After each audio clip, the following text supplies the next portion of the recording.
Sono più di 1200 in Riviera del Brenta e nel Miranese le persone rimaste esposte all'amianto in fabbrica. Il picco delle malattie polmonari e dei possibili decessi è previsto per il 2015, visto che l'incubazione dura una quarantina d'anni. Nel mirino l'ex Miralanza, che aveva fornaci rivestite di amianto, in parte la nuova Pansac e la Marchi di Marano. I dati sono emersi da un convegno in biblioteca ad Oriago organizzato dall'Osservatorio Nazionale sull'Amianto. Mercoledì 1 maggio riapre ufficialmente il parco di Villa Bianchini a Zianigo. Volontari e Comune di Mirano si sono messi d'impegno per ripulire l'area verde soffocata da erbacce e immondizia abbandonata da anni. Alla manutenzione del parco dovrebbe seguire il recupero dell'edificio, che conserva ancora un affresco di Gian Domenico Tiepolo, ma per questo servono molti soldi. Intanto il comune ha appena investito 22.000 euro per riparare il tetto. A Fontane di Villorba è in pieno svolgimento la Festa del Capitel, uno degli appuntamenti più sentiti da quando Giuseppe Guidolin la ideò nel 1975, ispirandosi al capitello di Via Colombero.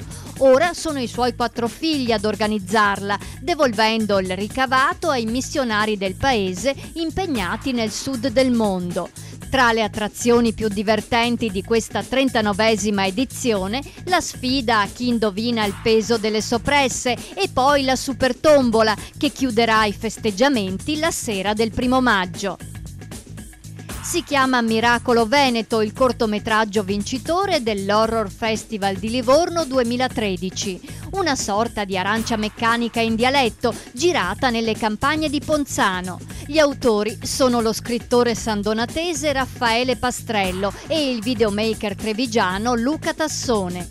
La loro regia a 4 mani, unita ai suoni plumbei di Paolo Lippo e a una graffiante recitazione, hanno prodotto un'opera di notevole efficacia narrativa, una storia che non dà scampo, maledettamente verosimile e angosciante.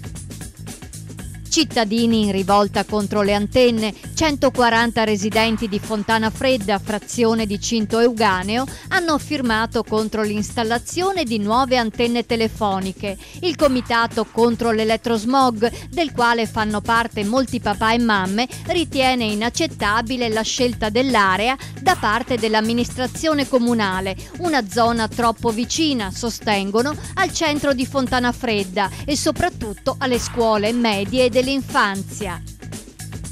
Padova si fa onore in italiano. La città del Santo ha conquistato ben 2 medaglie alla seconda edizione delle Olimpiadi di Italiano, che si è svolta a Firenze. Uno studente del liceo classico Tito Livio ha vinto l'oro, mentre un allievo del liceo scientifico Enrico Fermi ha agguantato il bronzo.